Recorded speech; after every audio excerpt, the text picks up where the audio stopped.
আসসালামু আলাইকুম। এসএসসি 2026 ব্যাচের শিক্ষার্থীরা, তোমাদের রসায়নে আজকে আমি এমন 20টা টপিক দাগিয়ে দিব, যেই 20টা টপিক তুমি ভালো করে কমপ্লিট করতে পারলে তুমি তোমার টেস্ট পরীক্ষা বলো অথবা এসএসসি ফাইনাল পরীক্ষা বলো, যে কোনো পরীক্ষায় তুমি 100% কমন পাবা। তো চলো কথা না বাড়িয়ে শুরু করি। তোমার মানদণ্ডটা যদি একটু বলি, তোমার প্র্যাকটিক্যালে আছে 25, এমসিকিউ 25, এই হচ্ছে 50, আর সিকিউ অর্থাৎ সৃজনশীলে 40, আর 10টা থাকবে শর্ট কোয়েশ্চেন। তো শর্ট কোয়েশ্চেনের সাজেশনের জন্য আমরা আলাদা আরেকটা ভিডিও দিব। তোমরা যদি এই ভিডিওতে কমেন্ট করে জানাও যে তোমরা শর্ট কোয়েশ্চেনের সাজেশনটা চাও, তাহলে শর্ট কোয়েশ্চেনের সাজেশনটা আলাদা করে দিয়ে দিব। তো চলো আমরা সৃজনশীলের জন্য টপিকগুলো একটু দেখে নিই। আমাদের দেখো 6টা অধ্যায় আছে, 6টা অধ্যায় থেকে প্রশ্ন আসবে তোমার টোটালি 7টা, যেখান থেকে আনসার করতে হবে তোমার 4টা।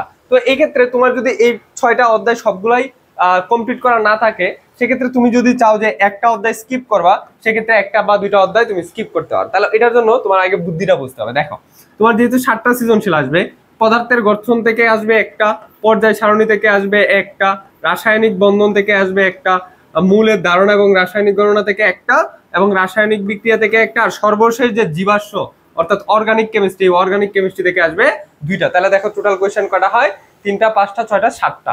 তাহলে দেখো, তুমি যদি চাও এখান থেকে 4টা সৃজনশীলের জন্য পড়বা, তাহলে তুমি যদি প্রথম 4টা অধ্যায় পড়ো, তৃতীয় অধ্যায়, চতুর্থ অধ্যায়, পঞ্চম অধ্যায় এবং ষষ্ঠ অধ্যায়, তাহলেই তুমি 4টা সৃজনশীল কভার দিতে পারবো। বাট তোমার এখনো যথেষ্ট সময় আছে, তুমি এখনো ফুল সিলেবাসটা পড়ার চেষ্টা করো, কারণ তোমার এই ফুল সিলেবাসটা পড়া থাকলে তুমি কোথাও আটকাবা না। আর তুমি যদি একদম 4টার জন্যই প্রিপারেশন নিয়ে যাও, কোনো একটা প্রশ্ন যদি কঠিন হয় তাহলে আটকে যেতে পারো।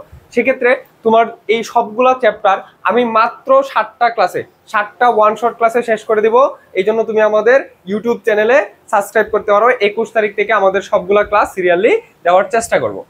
এখন আসো আমাদের টপ 20টা টপিক দেখে নেই। আমরা প্রথম যদি আমাদের পদার্থের গঠন অধ্যায় থেকে দেখি, পদার্থের গঠন অধ্যায় থেকে তুমি প্রথম যে টপিকটা পড়বা সেটা হচ্ছে পরমাণুর গঠনের যে পরমাণুর মডেলগুলো আছে, অর্থাৎ বুর মডেল এবং রাদারফোর্ড মডেল। এখান থেকে কি পড়বা, প্রথমত পড়বা বোর মডেলের স্বীকার্য, রাদারফোর্ড মডেলের স্বীকার্য, রাদারফোর্ডের সীমাবদ্ধতা, বোরের সীমাবদ্ধতা। এরপরে হচ্ছে রাদারফোর্ড এবং বোরের মধ্যে কার মডেলটা সবচেয়ে বেশি গ্রহণযোগ্য, এইটা হচ্ছে সবচেয়ে গুরুত্বপূর্ণ প্রশ্ন। অর্থাৎ রাদারফোর্ড আর বোরের মধ্যে তুলনা। আমরা সবাই জানি যে বোরের মডেলটা সবচেয়ে বেশি গ্রহণযোগ্য, ওই যে তুলনাটা, এটা ঘ নাম্বার বা গ নাম্বার প্রশ্নের মধ্যে আছে।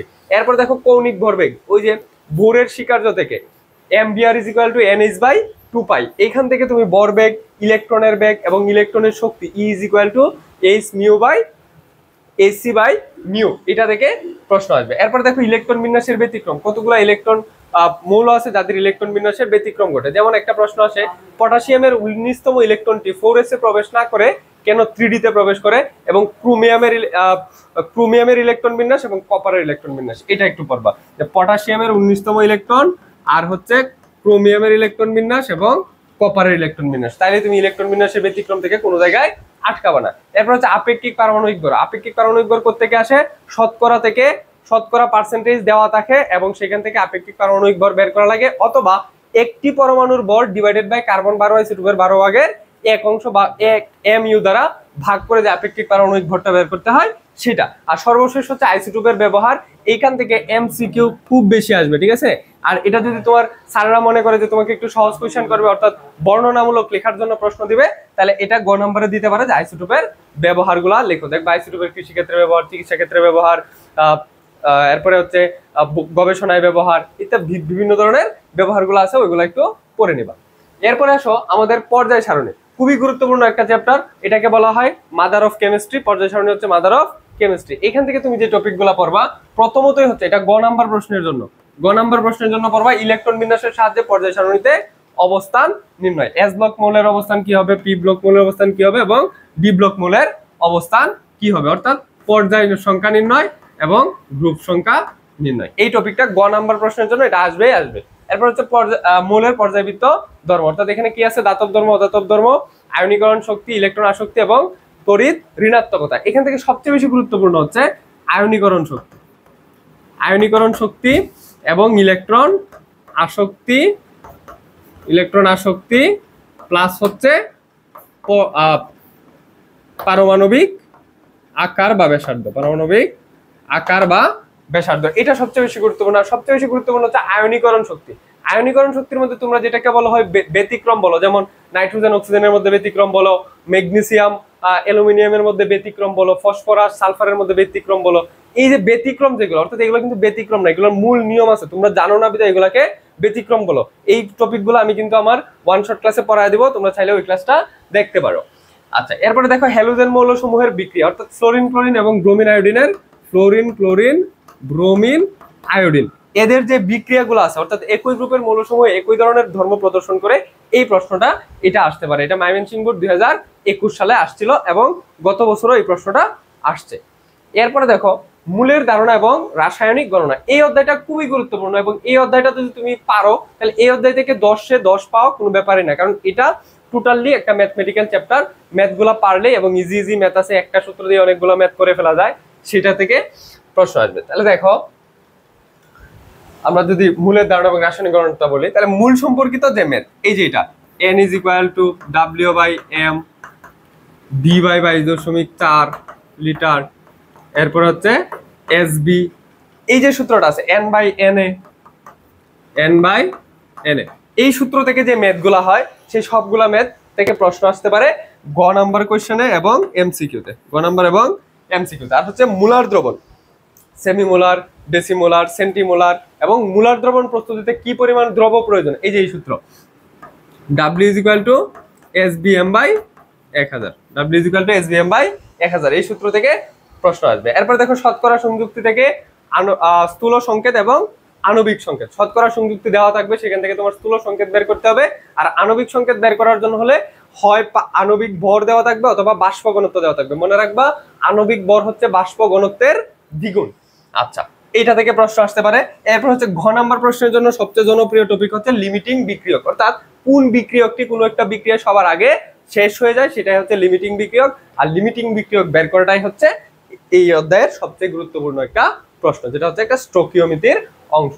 এরপর দেখো আমাদের পঞ্চম অধ্যায়টা, পঞ্চম অধ্যায় থেকে চিত্রগুলা যদি তুমি পারো এবং আয়নিক মৌলের বৈশিষ্ট্য, সমযোজী মৌলের বৈশিষ্ট্যগুলো যদি তুমি ভালো করে পারো, তাহলে এই অধ্যায় থেকে তুমি কোথাও আটকাবে না। তাহলে দেখো এই অধ্যায় থেকে কি কি পারবা, আয়নিক বন্ধন গঠনের গঠন চিত্র সহ, এই যে ইলেকট্রন যে ত্যাগ করে আরেকজন এই ইলেকট্রনটা গ্রহণ করে, এই চিত্র সহ যে ব্যাখ্যাগুলো আছে, কিভাবে একটা ইলেকট্রন ত্যাগ করে, কিভাবে একটা ইলেকট্রন গ্রহণ করে, ইলেকট্রন ত্যাগ করে ক্যাটায়নে পরিণত হয়, গ্রহণ করে অ্যানায়নে পরিণত হয়, এই জিনিসটা ব্যাখ্যা করতে পারলে তুমি এখান থেকে গ নাম্বারের কোশ্চেনটা পেরে যাবা। আচ্ছা, এর সাথে সাথে সমযোজীটাও সেম, সমযোজীর চিত্র কেমন হয়, এই যে একটা আরেকটার সাথে এরকম ইলেকট্রন শেয়ার করে, এই চিত্রগুলো এবং কিভাবে তারা শেয়ারটা করে, শেয়ার করার প্রক্রিয়াটা। এরপর হচ্ছে এই প্রশ্নটা সবচেয়ে বেশি আসে গ নাম্বার কোশ্চেনে, যে সমযোজী যৌগসমূহ পানিতে অদ্রবণীয় কিন্তু আয়নিক যৌগসমূহ পানিতে দ্রবণীয়, যেটা হচ্ছে লাইক ডিজলভ লাইক, মানে হচ্ছে যাতে জাত মিলে, পোলার দ্রব পোলার দ্রাবকে দ্রবণীয়, অপোলার দ্রব অপোলার দ্রাবকে দ্রবণীয়। পানি যেহেতু একটা পোলার দ্রাবক, সেহেতু এখানে আয়নিক যৌগসমূহ অর্থাৎ যাদের দুইটা পোল আছে, একটা পজিটিভ এবং নেগেটিভ পোল আছে, তারা পানিতে দ্রবণীয় হয়। আর যেহেতু সমযোজী যৌগের দুইটা পোল নাই, অর্থাৎ তাদের কোনো আয়ন নাই, যার কারণে তারা কি হয় না, পানিতে দ্রবীভূত হয় না, এই ব্যাখ্যাটা। এরপর হচ্ছে অষ্টক এবং দুইয়ের নিয়মের যে ব্যতিক্রম গুলো হয়, মানে কিনা বা ব্যতিক্রম হয় কিনা, অষ্টক সম্প্রসারণ হয় কিনা বা ওই অষ্টক সংকুচন হয় কিনা, কোন মৌলগুলোর মধ্যে অষ্টক সম্প্রসারণ হয়, সরি কোন যৌগগুলোর মধ্যে অষ্টক সম্প্রসারণ হয়, কোন যৌগগুলোর মধ্যে অষ্টক সংকুচন হয়, সেই বিষয়টা ব্যাখ্যা করতে পারলেই তুমি এই অধ্যায় থেকে আর কোনো সৃজনশীলের এসএসসি বলো টেস্ট পরীক্ষা বলো কোথাও আটকাবা না ইনশাল্লাহ, এটা আমি তোমাকে ভাইয়া গ্যারান্টি দিচ্ছি। এরপরে দেখো আমাদের যে রাসায়নিক বিক্রিয়া যে অধ্যায়টা আছে, এই অধ্যায়টার মধ্যে টপিক কি কি আছে, প্রথমত আছে হচ্ছে রাসায়নিক বিক্রিয়ার ক্লাসিফিকেশন গুলা, অর্থাৎ তাপ অনুসারে কয় ধরনের, দিক অনুসারে কয় ধরনের, ইলেকট্রন স্থানান্তরের ভিত্তিতে কয় ধরনের। মেইনলি তোমার সবচেয়ে ইম্পর্টেন্ট হচ্ছে ইলেকট্রন স্থানান্তরের ভিত্তিতে রাসায়নিক বিক্রিয়া দুই ধরনের, একটা হচ্ছে রেডক্স বিক্রিয়া, একটা হচ্ছে নন রেডক্স বিক্রিয়া। যে বিক্রিয়া ইলেকট্রন স্থানান্তরিত হয় সেটা রেডক্স, যে বিক্রিয়া ইলেকট্রন স্থানান্তরিত হয় না সেটা নন রেডক্স। রেডক্স বিক্রিয়ার 4টা প্রকারভেদ আছে, সংযোজন, বিয়োজন, দহন এবং প্রতিস্থাপন। আর ওই নন রেডক্সের 2টা ভাগ আছে, একটা হচ্ছে অধক্ষেপণ বিক্রিয়া আর একটা হচ্ছে প্রশমন বিক্রিয়া। এই বিক্রিয়াগুলো তোমার উদ্দীপকে দেওয়া থাকবে, এরপরে বলবে যে উদ্দীপকে দেওয়া বিক্রিয়াটা কোন ধরনের বিক্রিয়া সেটা ব্যাখ্যা করো, অথবা এখান থেকে বলবে জারণ বিজারণ যুগ্ম পদ ঘটে, অর্থাৎ যখন জারণ ঘটে তখনই বিজারণটা ঘটে, জারণ অর্ধ বিক্রিয়া, বিজারণ অর্ধ বিক্রিয়া, এই জিনিসটা হচ্ছে এখান থেকে খুবই গুরুত্বপূর্ণ। এরপরে হচ্ছে বিশেষ ধরনের রাসায়নিক বিক্রিয়া, যেমন আর্দ্র বিশ্লেষণ বিক্রিয়া, পানি সংযোজন বিক্রিয়া, এই যে বিক্রিয়াগুলো আছে এইগুলো একটু পড়বা। আর জারণ সংখ্যা নির্ণয়, ধরো বলবে যে সালফিউরিক অ্যাসিডের মধ্যে সালফারের জারণ সংখ্যা নির্ণয় করো, জিঙ্ক সালফেট বলবে যে জিঙ্কের জারণ সংখ্যা নির্ণয় করো, এরকম জারণ সংখ্যা নির্ণয়ের যে টপিকটা। এরপরে সবচেয়ে সবচেয়ে সবচেয়ে গুরুত্বপূর্ণ যেটা, সেটা হচ্ছে লাসা-তেলিয়ার নীতি, মানে কোনো উভয়মুখী বিক্রিয়ার উপর তাপ, চাপ এবং ঘনমাত্রার প্রভাব ব্যাখ্যা করা। এটা হচ্ছে এই অধ্যায়ের সবচেয়ে সবচেয়ে গুরুত্বপূর্ণ টপিক। এই টপিকটা তুমি ভালো করে পড়বা। এরপর হচ্ছে আমাদের সর্বশেষ যেটা আছে জীবাশ্ম জানালে, এখান থেকে দুইটা প্রশ্ন আসবে। দুইটা প্রশ্নের জন্য তুমি কি করবা, অসম্পৃক্ততার পরীক্ষা, ব্রোমিন দ্রবণ টেস্ট যেটাকে বলা হয়। এরপরে অ্যাসিড, অ্যালকোহল, অ্যালডিহাইড প্রস্তুতি, আর পলিমারকরণ বিক্রিয়া, আর হচ্ছে ডিকার্বক্সিলেশন বিক্রিয়া। এই কয়টা টপিক যদি তুমি পারো, এখান থেকে দুইটা সৃজনশীল তুমি ভালো করে অ্যান্সার করতে পারো।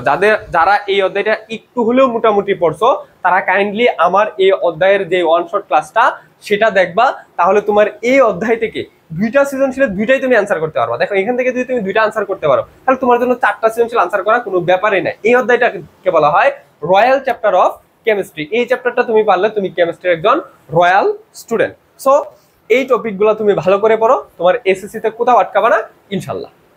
ধন্যবাদ সবাই।